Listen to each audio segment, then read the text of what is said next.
Hello everybody, welcome to episode 18 for Shadows of Darkain. We've reached a pivotal moment in our campaign.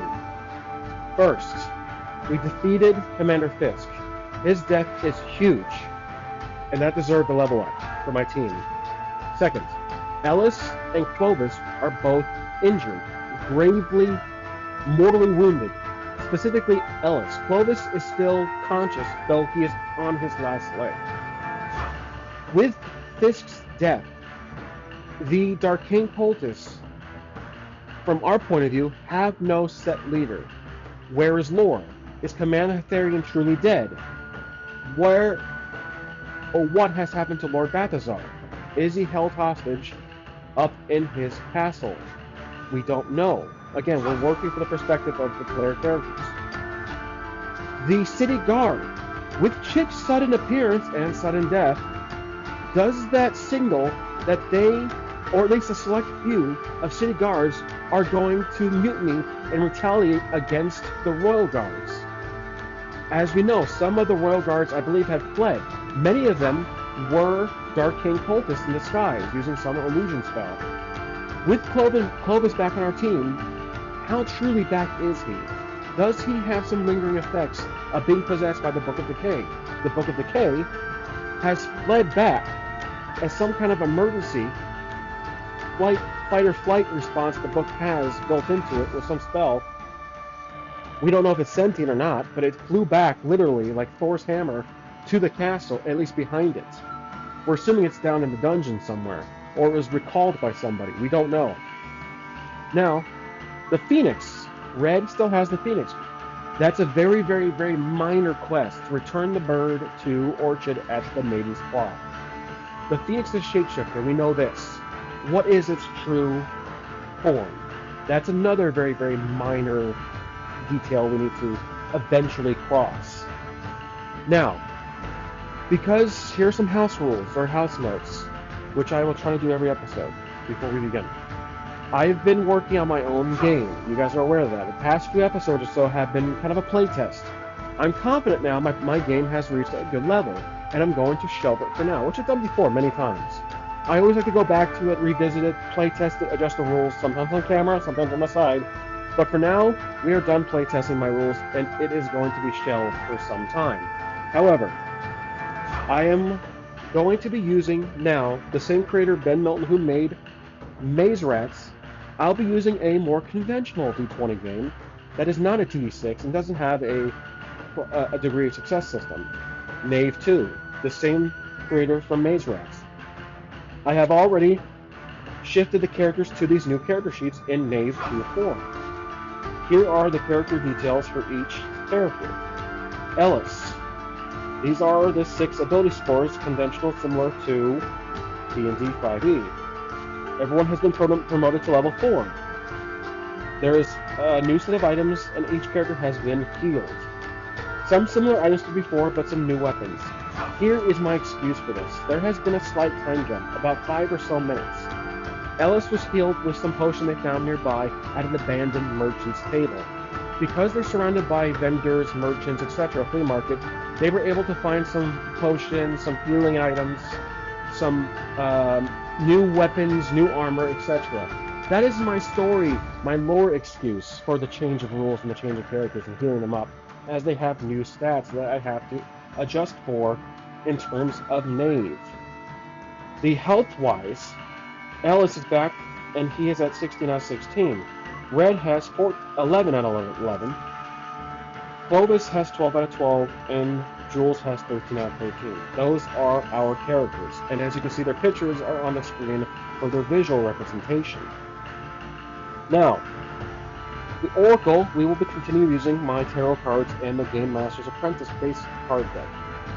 There is also these 50 plus pages of tables in here, which I might not, we'll see. I might use it, I might not use it too often, because again, we'll have to scroll through the book here and track something down.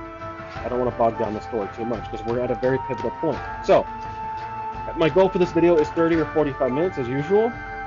Let's begin. Now, our team healed up, restocked, lock, stock, and 2 smoking barrels. We're ready to go. We're in the middle of the market.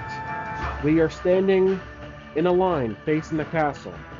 Because of the time jump, I have to consider that the gap that there was and the events that transpired in the castle. As our team begins their approach to the castle, readied with new armor, new weapons, healed up, defeating a high-level boss, fighting for the light, a sudden appearance of a spinning dark cloud emerges from the top peak of the castle and starts to spin and grows wider and wider. As they look up, they stop in amazement. Similar to what experienced earlier with the book. The size of the cloud is roughly the spherical shape, the measurement of the castle grounds, all over the walls. It stops, but it is the spinning tornado, the spinning cloud. Very dark gray clouds. There is lightning strikes. The team realizes this is the magic from the dark magic from the Book of Decay. They start to run, and as they run towards the castle entrance, let's see what they encounter. Okay, so they encounter two Darkain cultists, weaving some magical energies around them as they burst out of the doorways. Now, this is evident that the castle has been compromised, and the Darkain cult has taken over. We know for a fact. Well, we can ask the Oracle. Let's roll for my usual D100. Is there civilians or innocents held within the castle? I'm going to say 60%, because when we left earlier, sometime a few episodes ago, there was a little party going on. There was some kind of get-together, some kind of celebration of etc. But after the battle and the whole death of the supposed death of Captain Barbarian, we can assume that the civilians or the public inside the castle either fled or hid. I'm going to say, changing mine from 60 to 50%. Actually, now I just don't know. Is there innocence inside the castle? That is a strong yes. They are, and they are being held hostage right now. We still don't know about Lord Balthazar. So, there are now two Darkain cultists that are standing in our way of the front door, and they seem to be weaving some powerful spell to defend themselves, or at least attack. So, we have our four, we're fully healed, we're in an encounter, and I'm going to assume they are going to attack. This is not something that we're going to roll an NPC reaction, which is in the book, you can do. But like I said, these rules are very suitable, at least there's a good balance between solo play and conventional play with other people. Okay, so, let's roll for initiative. This is a D20 game. Again, I'm not going to be using the system completely per the rules. There will be some adjustments for house rules as I get my hang on this game. This isn't Maze Rats either, so I'm going to have to forget the 2D system and rolling within a range for success and partial success. This is a conventional roll, match or succeed method. Okay, we're rolling for each group. There's our roll. I'm going to be using dexterity, choosing from Ellis because he's the leader. Ellis has a dexterity of +2, so that is a measly 5 plus it's a 7. The enemy's roll is going to be, we got lucky, 4, so we go first. Okay. So now, Ellis is going to strike first. He's going to attack. We have to think of an armor value of these Darkain cultists. Their health is 6. I'm thinking that, actually, Knave, let's take a look at the rules. As far as monster creation, or enemy creation, there is a section, and it's under page 61. Let's take a little gander here. There's a little guide, I think, for creating enemies of sorts. Just for a little exploration here. These are cultists, so they're not monsters per se, but armor class is usually 11, so that's good to know. Hit points can be found by multiplying the monster's level by 4. I'm going to say these guys, or by rolling a number of d8s equal to its level. Let's say they have a health per of... I don't want it to be d6, measly d6s. These guys are enchanted. So, let's say they're level 2. That's going to be 2 d8s per character.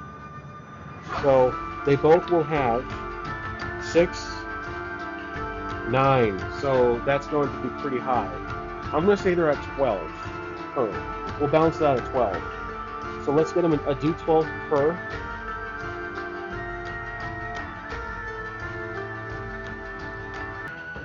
Okay, I thought I'd make it easy for you guys and more visual. I have my whiteboard here back. So we'll track the cultists 1 and 2 at the front door.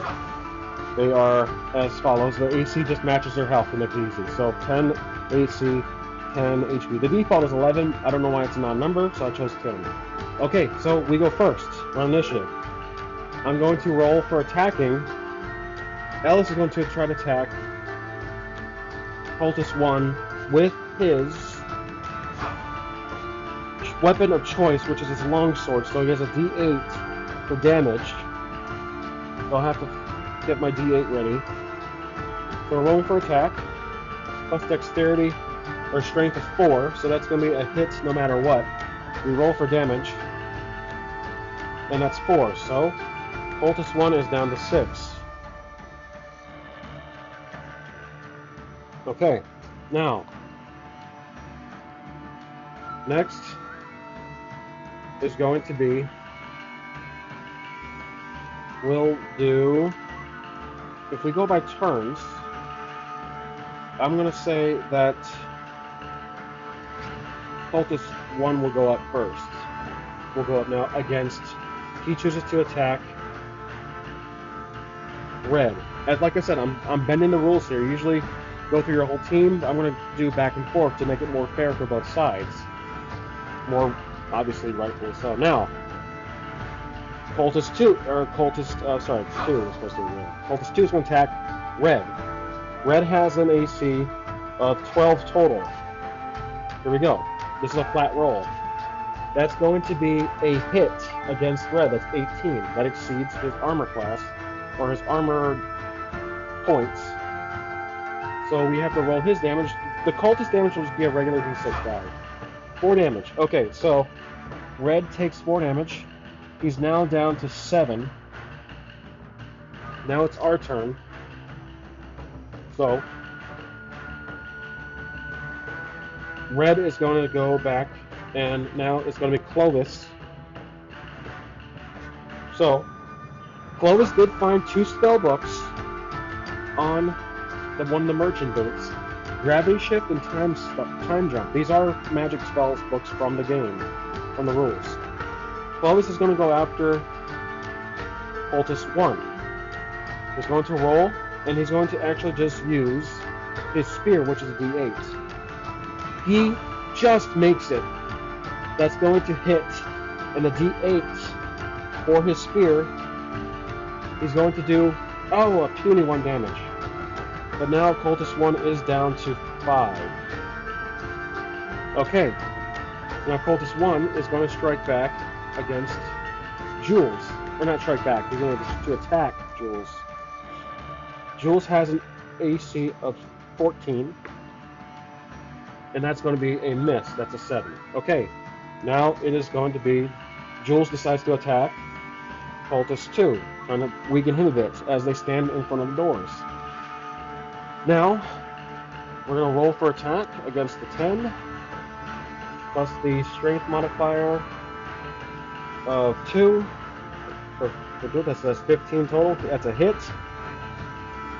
He's going to use his crossbow because he is at a distance. That's a 4 damage against Cultist 2. Now he's down to 6. Okay, Cultist 2 jumps back. Cultist 1 responds. And he's going to attack Ellis, the leader. We roll against Ellis's AC of 16. Sorry.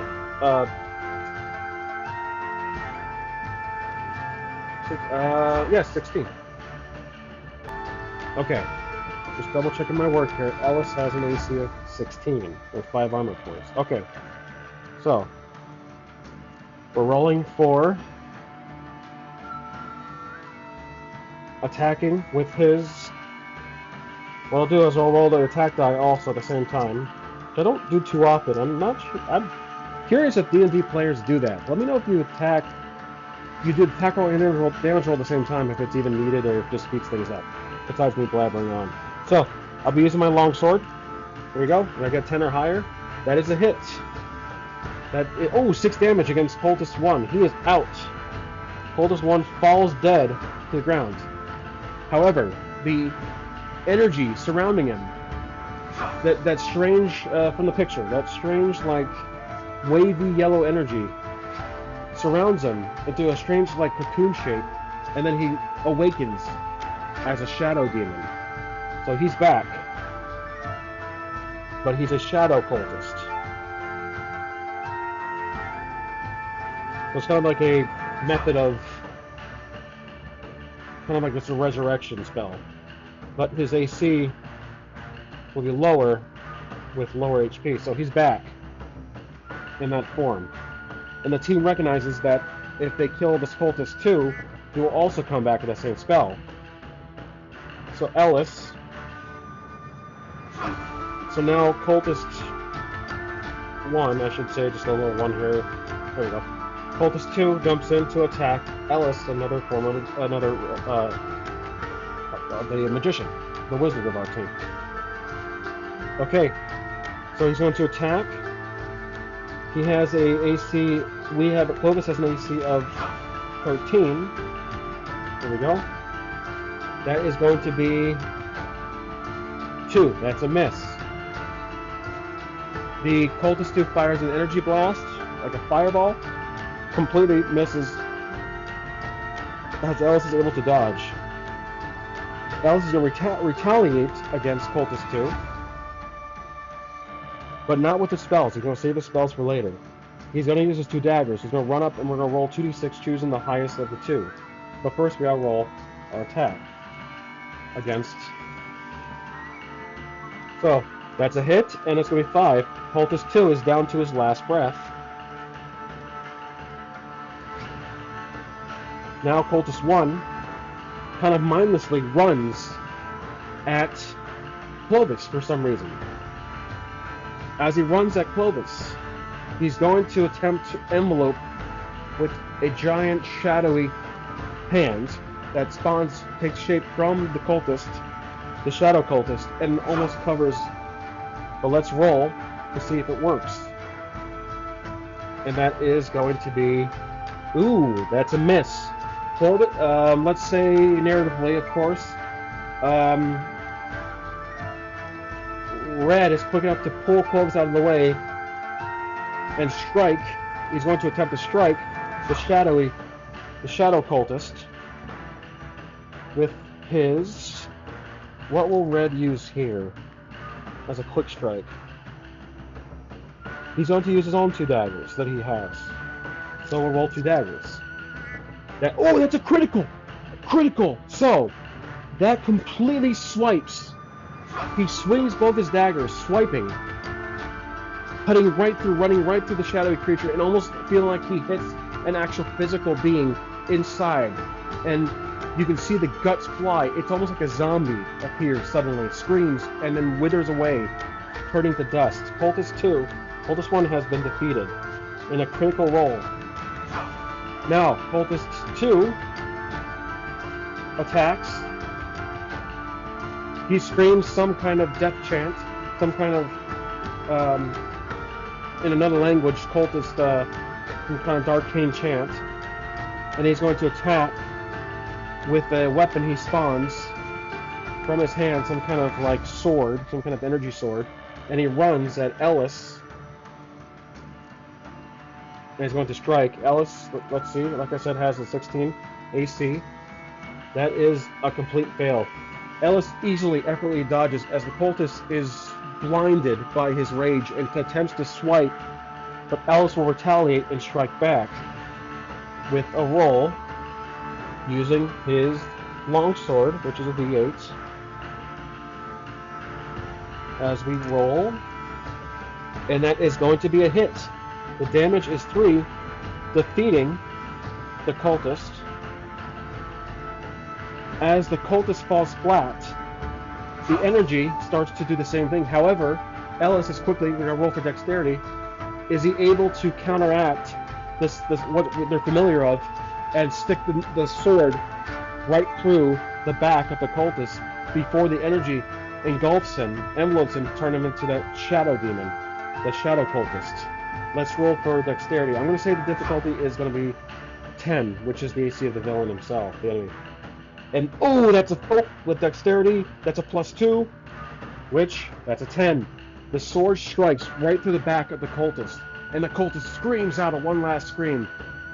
Screams out a loud, blaring scream, and then vaporizes, turns away. There's a shadowy figure moves it from the floor away from the body of the cultist, and he turns to ash. Now this cultist is also dead. I'll keep this board here for future encounters. Now, our team, at the entrance of the castle, has defeated 2 of the Darkain cultists up front. There could be now a dozen left. We don't really know. We saw a dozen plus during the Battle of the Square. The only real damage we took was red. Everyone else is at full. Now, they enter the castle. What do they see? Let's draw a tarot card. They see... Ooh, okay, so... that's blood. They see death.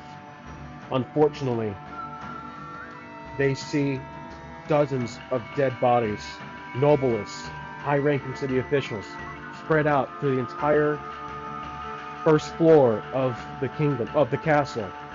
Everyone is just been butchered, killed, and they don't know why. Now, do the corpses look like they were killed by physical force, or were they killed by some other worldly means? Let's phrase this question for the Oracle. I'm going to say 50-50. Well, actually, with the cloud appearing in the book, I'm going to say there was some type of...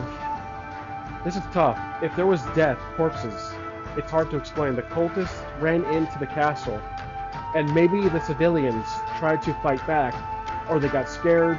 There was some kind of feud, panic. They were killed by the cultists. Who knows? We really don't know. We just know that this signifies death. But I think the superior being here, with blood on his hands. You know what? Actually, blood on his hands. Oh, okay. The death. I know who's dead. Oh my gosh. Okay, this is gonna be dark, but not everybody's dead. There are a few dead civilians, so a few nobles, but most of the civilians are hunkered and hiding in the corners, panicking, worried about what's happening out front. Are there any Darkain cultists in the main hall? Let's roll. I'm going to say 50% chance that they might be downstairs. There is not. Okay, so the Darkain cultists are only covering the front door. However, there are a few dead bodies, I'm going to say. And do we know who these dead bodies are? 75% chance. We do. It took some time, but I think one character knows who is dead. And that is going to be, I believe, Ellis. If I'm not mistaken, Ellis, whoever received the Lord's pass, it was Ellis, the Lord's permission slip. Who was the character we met earlier? Catherine. He sees Catherine's body, dead, on the stairwell. He doesn't see the kids, but he sees her. There's some other random bodies too on the side of below the stairwell, but he sees Catherine. The team walks up. They recognize her. They put his hand on his shoulder, and he says, "You bastards! Now they're going to pay with their bloods." He closes her eyes like this and stands up. He draws his weapon, looks to the team. "Let's get these fuckers. Kill them for her." And they agree.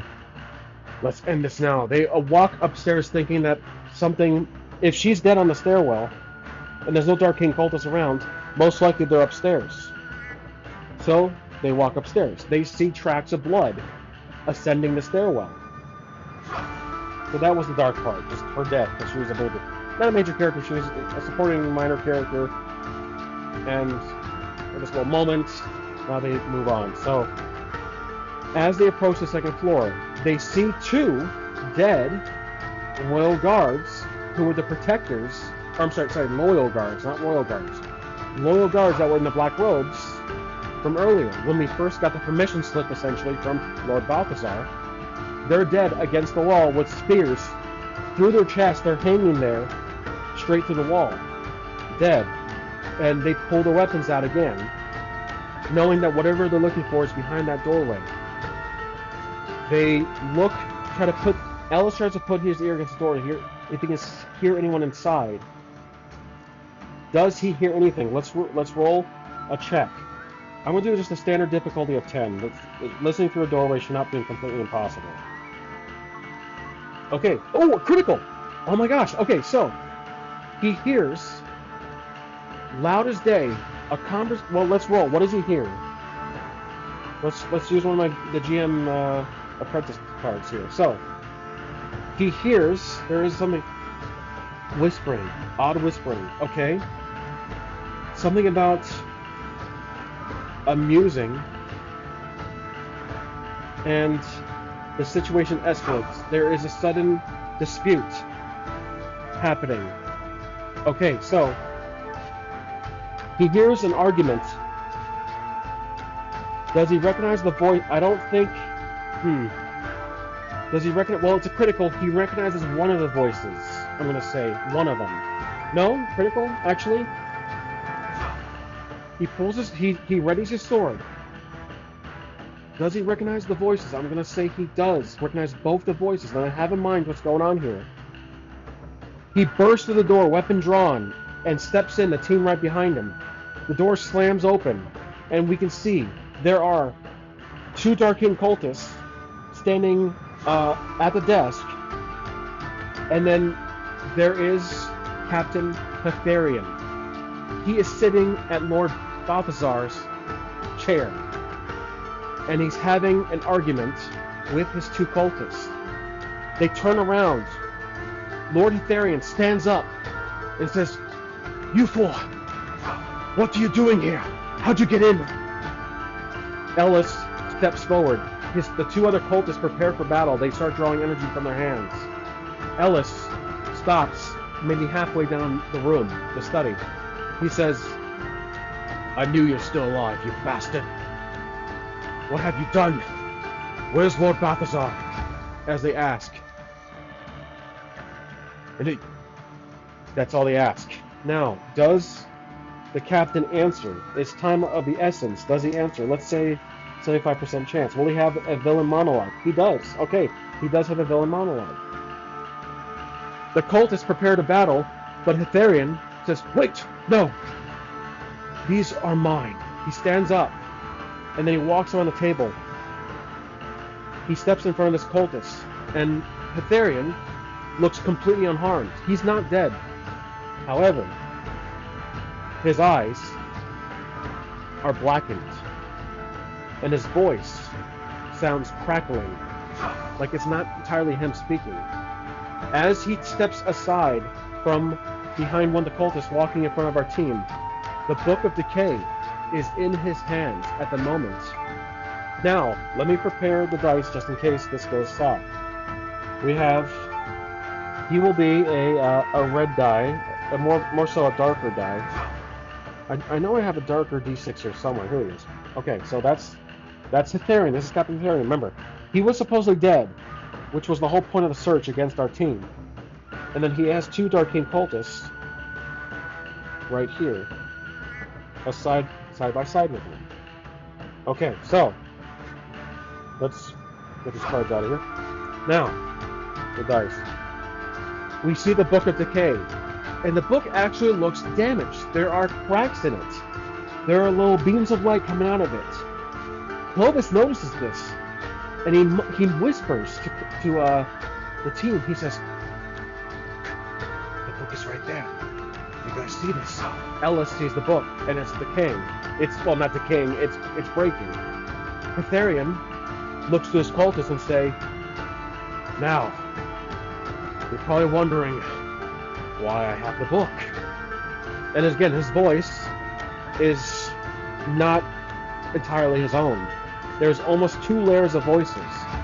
Clovis steps forward and he says, "I recognize that voice. Sounds oddly familiar, like the one was in my head not too long ago. And Ellis kind of gets in front of Clovis and says, Clovis, I'll handle this. Then Clovis pushes Ellis aside. No, you bastard, you have no idea what you're dealing with. That's not Captain Etherian at all. That's someone else. And Etherian smiles, he says, Ah, Clovis, you are very observant, I see, my friends. You recognize me, don't you? And Ellis says, Is that Lore? Clovis looks to Etherian and his two Darkain cultist guards. He says, Not only is that Lore, I have a feeling we're talking face to face with Darkain himself. And the team, kind of gasp, they step back. The Darkain cultists laugh. Etherian smiles. You can see an evil grin across his face with one hand behind his back holding the book. He says, Yes, quite. Clovis, your friend. Your friend Clovis is right. And I'm just doing an accent. Excuse my terrible attempt, but just picture his voice as two layers of voice, kind of shadowy demon talk in the background. He says, For years, I've been waiting to return. But as you can see, I'm not in my full physical form. I have to use this pathetic source as an avatar. Now, you four have been a real pain in my rear. And I'm afraid it doesn't look too good for you four. He takes the book and opens it. And Ellis looks to his team. He looks at Clovis. He says, Get that book! He shouts. The Darkain cultists suddenly pull out to their hands already with glowing energy from both of them as they're about to battle us. Captain Etherian starts reading some passage from the book. The room starts to shake, and we can hear the clouds striking. The storm above is getting fierce. Now Ellis looks around for this is a sudden turn of events. What we know now is that Captain Etherian, not only is he Lore, he was Lore in disguise. He didn't exactly tell the team that, but that was what Clovis depicted or learned. Lore was simply Captain Etherian in disguise. He was just a cover-up, not necessarily a red herring of sorts, but if I'm just correcting myself here, because I didn't exactly go through all the dialogue, that's essentially what happened. Captain Etherian revealed that he was Lore. Lore was just a ploy. It was just a kind of a wild goose chase while he builds up power and momentum in the castle. Now, with the book, we know it's damaged. As he's speaking, there's some ritual. Clovis recognizes it. His ears start to ring. He says, Damn it! He grabs his head and starts falling back. The team turns to Clovis. Ellis says, What's wrong, Clovis? He's like, the ritual! He's going to destroy the city! We have to stop him! And then suddenly, the guards blast our team. So, we get to roll for dexterity for every member as the guards blast the two fire and energy blast at our team to get us out of the room, out of the way. Because we are in the way. Now, let's roll for each team member. First, can Ellis dodge this? And he has a dexterity of +2. He does. Okay, so he's able to dodge. I'm using the difficulty of 10, basically. So he dodges. Can Red dodge? Red has an impressive one of +4. He does dodge. How about Clovis? Clovis has a dexterity of just a 1. Okay. Oh, he does. Okay, so Red grabs Clovis by the cloak and pulls him with him out the front door, or to the side, I should say. The last one is Jules. Jules has a impressive one of +4 also. He also dodges. The whole team, luckily, is able to see the blast coming and jumps out of the way. They both, however, split up on both sides of the room. As our antagonists are on this side. So, the doorway, just picture it here. I am kind of using the dice tray as the room itself. Okay, this has now turned into an encounter. Let's get our initiative set. So, we're rolling. Who's going to go first? And we're working order narratively. I'm rolling for us, 11. And I'm using dexterity from Ellis, which he has 2. So our roll's a 13 against the 15. They go first. Okay, So the boss fight, the boss is essentially Captain Therian. He is busy with the doing whatever he did with the spell. He's conjuring some kind of spell or some ritual as he is being funneled as an avatar for Darkain himself. And let's see, there is the cultist 1. These guys will be a little more difficult than last time, so we'll come out to 12 or 12 HP. Darkain, well, the avatar, again, the avatar of Darkain. He says he's Darkain. Again, I don't want you guys to think that this is the actual Darkain himself. He claims to be Darkain. It could be. We'll figure it out. We talked to him briefly, but again, the action took over. He's trying to do his plan. So, Darkain, he'll be a 15, a very difficult character. A villain. Cultist 2 is similar to Cultist 1. He'll be at 12 also. Okay, so is our team fucked, or can they actually fight these guys off? Now, the book is the concern. They attack first. Both of the cultists attempt to strike our team. They fire. Cultist 1 fires at these two. Both Ellis and Red. Let's see. Ellis and Red have armor of 16 and 12.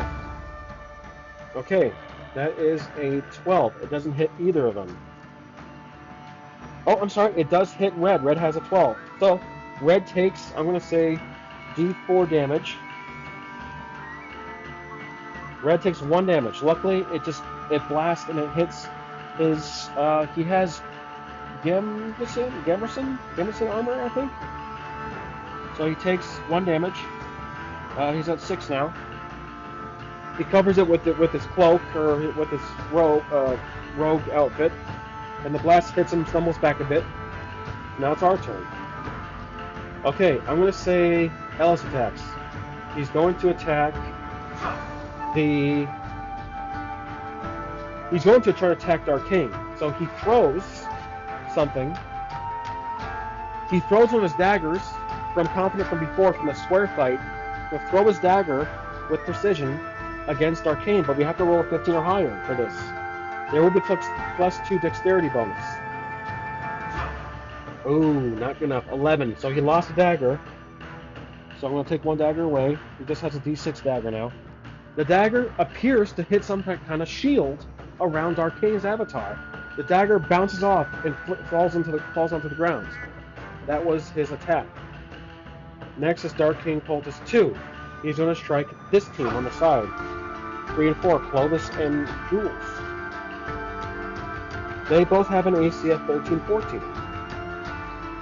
Oh, that's a strike. Okay, it's going to hit Jules. So, he fires a blast at Jules, and this will be another D4 damage. That's 3. Jules takes 3 damage. He's down to 10. Okay, now, so, basically, oh, you know what? Let me lower the music a bit. I think it's a little too loud.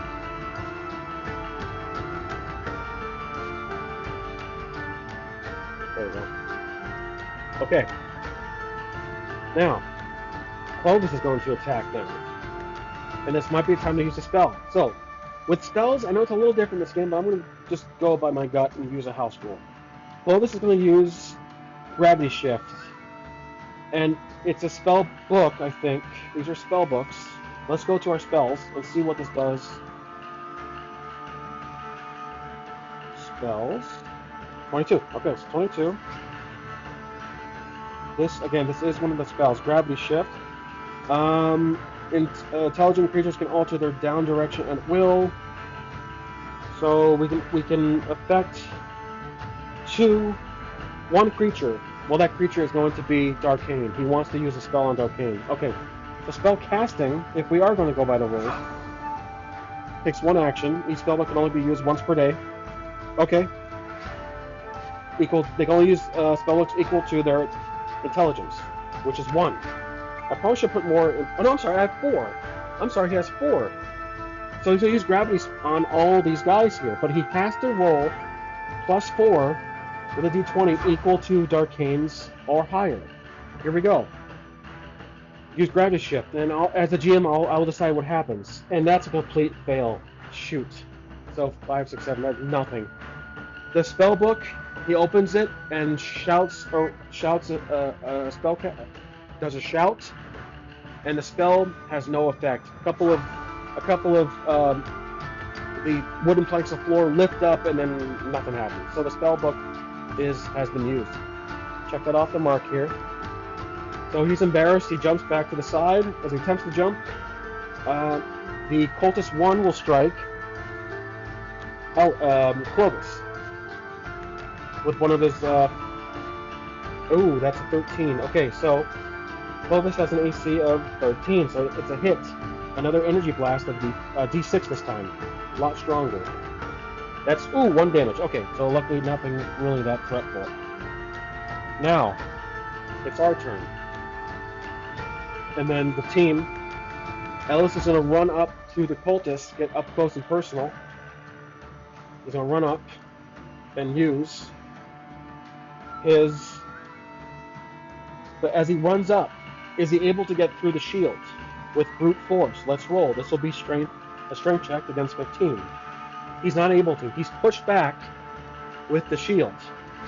So he's pushed back. He can't get up close. He'll have to skip until, let's see, who has a long-range weapon? Crossbow. He yells to Jules to use his crossbow. Jules will jump in and use his crossbow against Cultist 2. 11. That is not going to be a hit. Oh, I'm sorry, Dexterity 12. That is going to be a hit for ranged weapons. So that is a hit. Crossbow's a D6. That's 2. Okay, so Cultist 2 is down to just 11, or 10 now. Okay, so now, Cultist 2 reacts. They step up closer. They step out of the well, not completely covering shield, but to the shield that's covering Darkain mostly. And they run up to... Cultist 2 will run up to Clovis and attack with a dagger. So he has to roll against Clovis' AC of 13. That's going to be a miss. That's a 10. Ellis retaliates and attacks with his own daggers. That's 2 daggers, so we'll do 2d6. And that's going to be a hit. And looks like it's 4 damage. So Cultist 2 is down to 6. And then Jules will go back here. Cultist 2 is right here. 1 runs up to the others and attacks with his daggers. And he's going to have a fail. That's a 6. That's not a hit. Ellis will strike back and attempt... Let's put these guys on the board so I'll keep hitting them. There we go. Okay. So Ellis will strike with his... let's see, what do we got here? The usual long sword, D8. Okay, so I'm going to get my D8 out. That's going to be a hit. And that's going to be... 6 damage. Nice. Cultist 2 collapses, turns to ash. Another shadowy figure leaves his body and goes through the floor downstairs. Okay, remember that. Shadowy figures leaving the bodies of the dead cultists, and they're going away. They flee. Just remember that. Cultist 1 shouts, "Damn you!" And he attempts to strike. I'm sorry, I got to take 2 out of here. No, I'm sorry.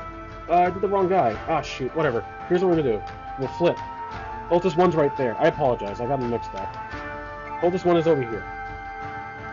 1 will strike. Let's strike. I'll say he strikes Jules.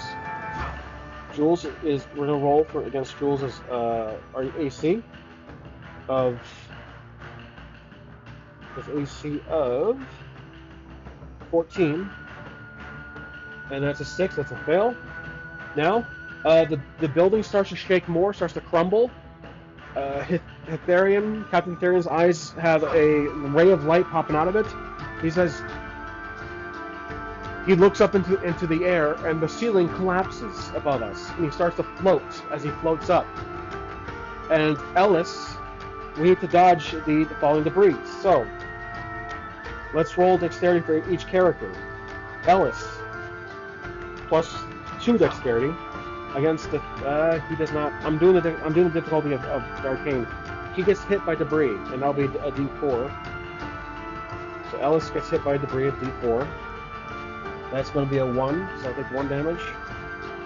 I finally got hurt. Okay. Now, next is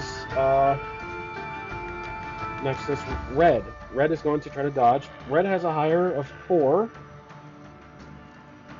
But, oh, that's a failed. So he takes double damage on whatever debris hits him in the head.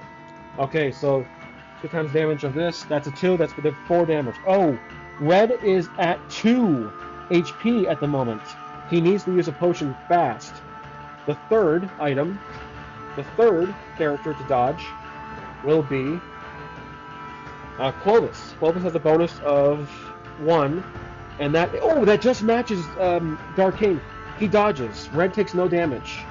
Sorry, Clovis. Now it's Jules. Jules is also fast, +4. That's 1 short. He also takes 2 damage. Okay, so Jules is down to 8. Okay, now the cultist, Darkain cultist, is left behind. He says, "Master, what are you doing?" And as he's screaming, a huge piece of the roof collapses and crushes him, and you see a blood splatter, so he's dead.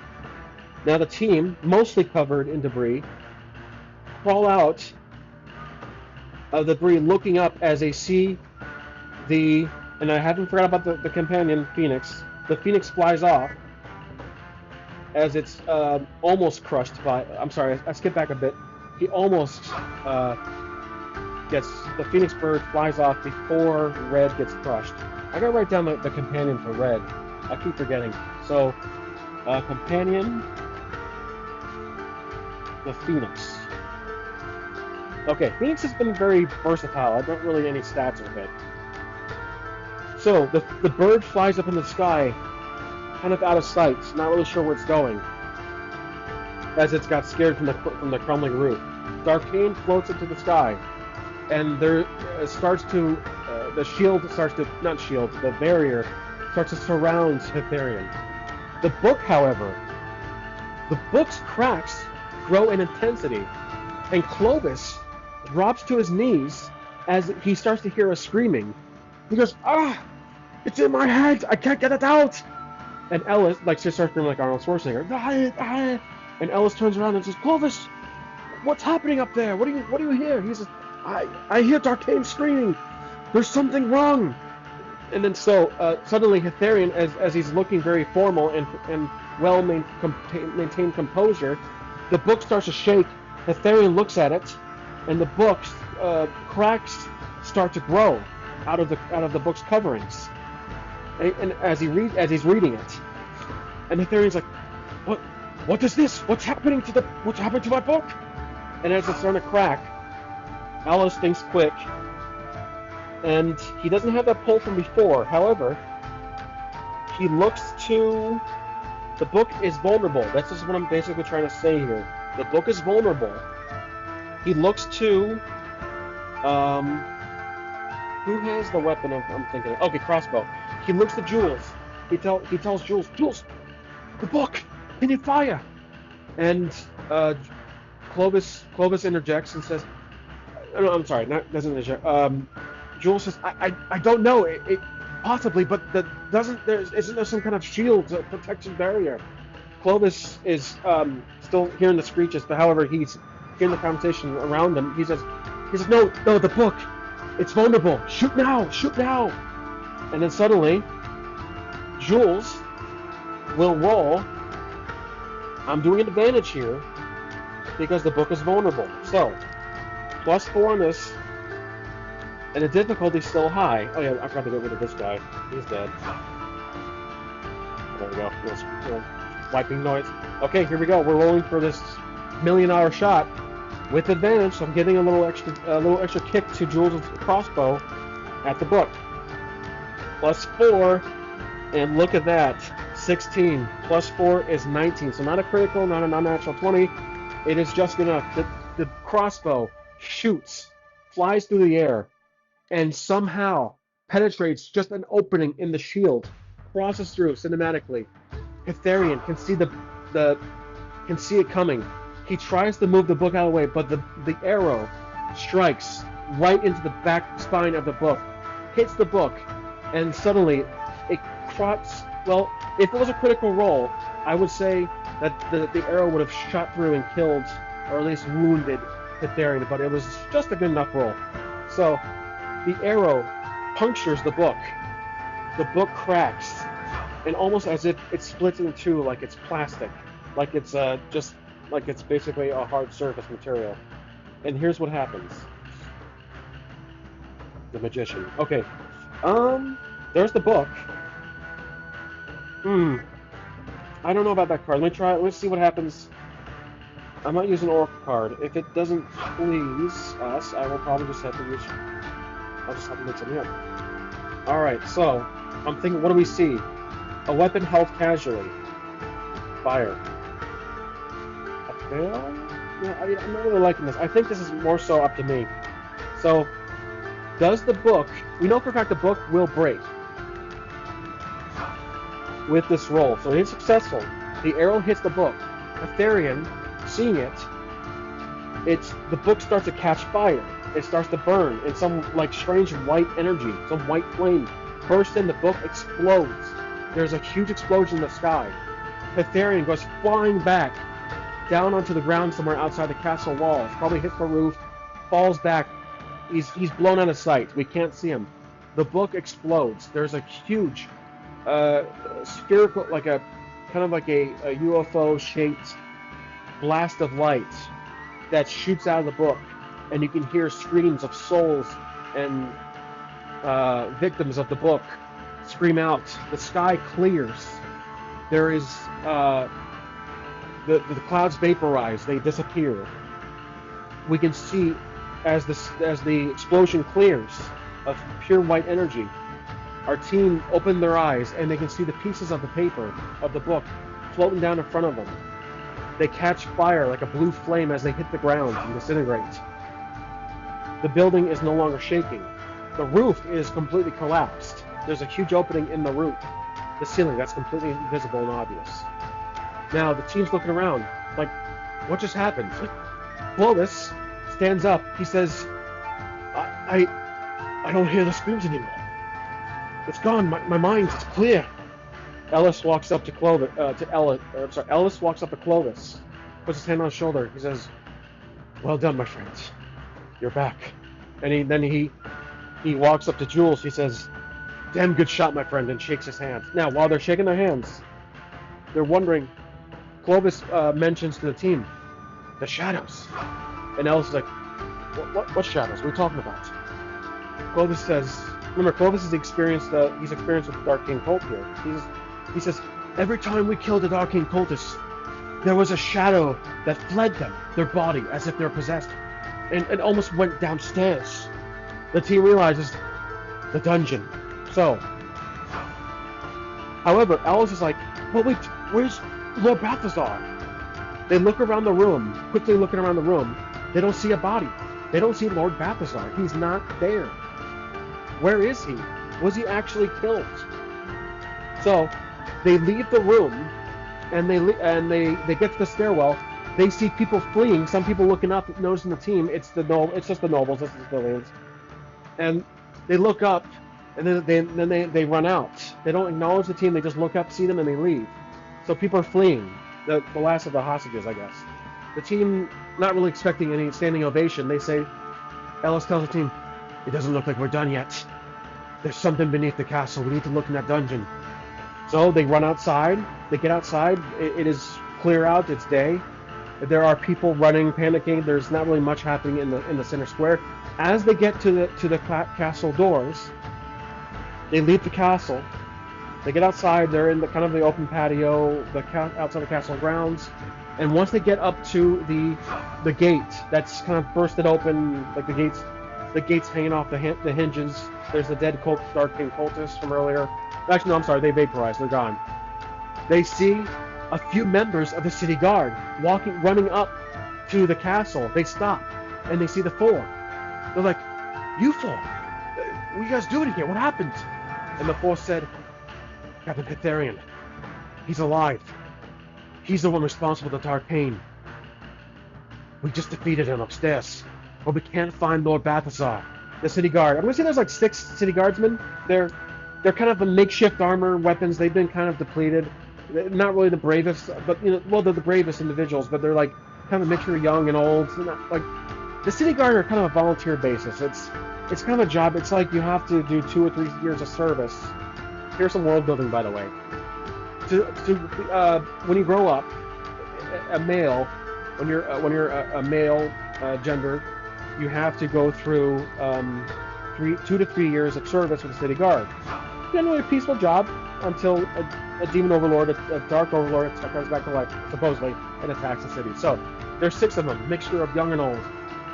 They say, "We heard of the death of Chip. We heard of our comrade's Chip's death. Those bastards.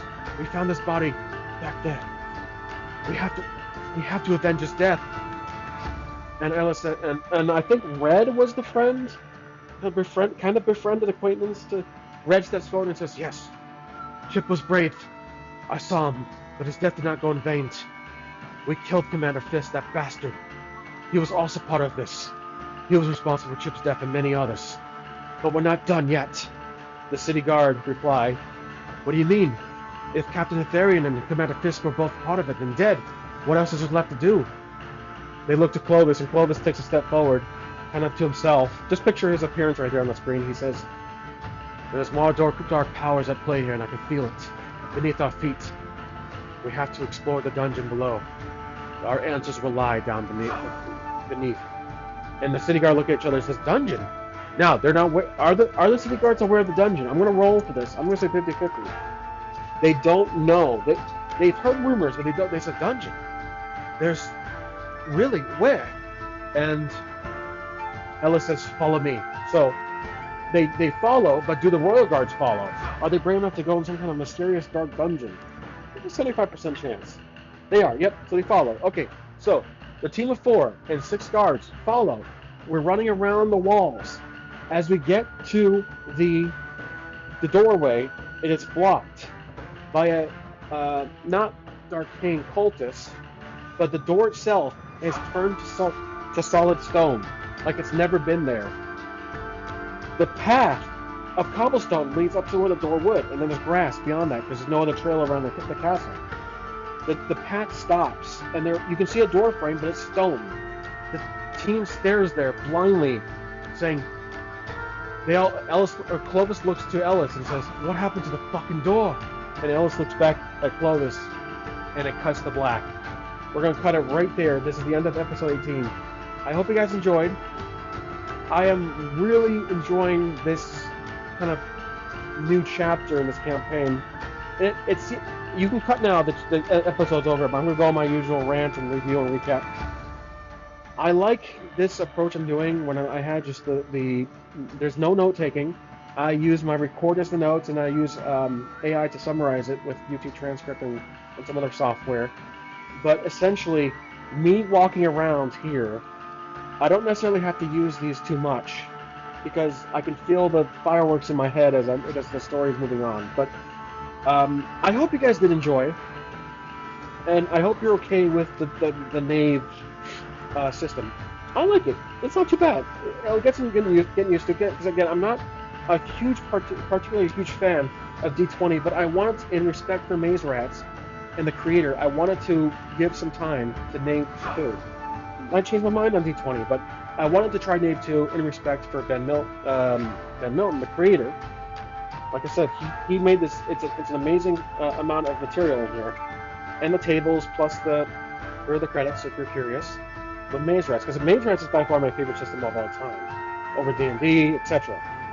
But I have to try Knave. I feel like I'm obligated because, again, the reputation for Maze Rats is spectacular. I think Knave 2 is creeping up on my list. So, here is a recap for myself as notes, and if you guys are keeping track. Captain Hetherian has been defeated, at least in this round. His body has been flying back Was he actually possessed by Darkain, or is this just some ruse? I do kind of think it's Darkain.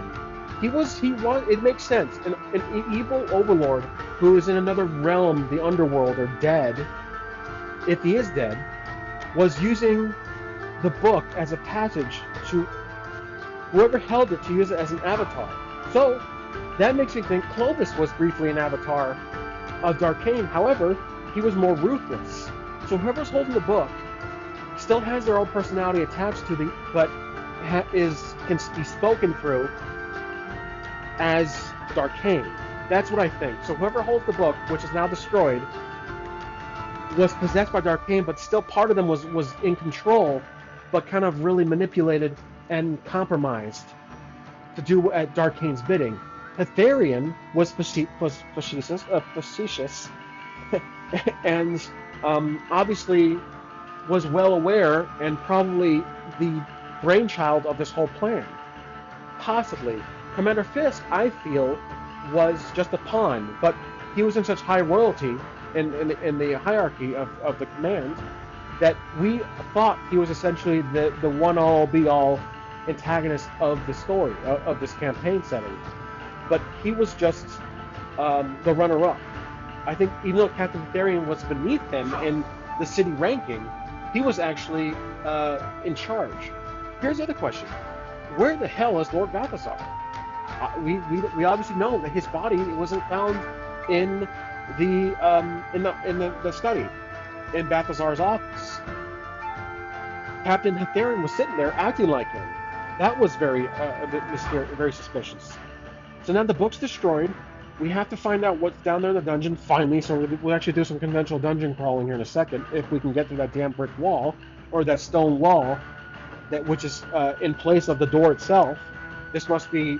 So that obviously gives away a clue that they don't want... Whoever's down there does not want to go get down there. So what answers lie below the castle grounds, inside the dungeon? Is Darkain down there? Is Captain Hetharian down there? Remember, we saw Captain Hetharian's body get blown away. Not to smithereens, but blown away. Thrown back probably dozens of feet. I'm going to say 20 to 50 feet away probably. Somewhere around 50 feet. So our team is not really remembering that.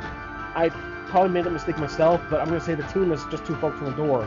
So I'm going to leave a note saying for myself, look around the castle grounds for Hetharian's body as evidence that he is truly dead or he did escape. And I think the Phoenix flew away. So where's the Phoenix? We don't know. And that's really it. I think that's all I can think of as far as my notes. But as always, this was very exciting, and I appreciate you guys watching.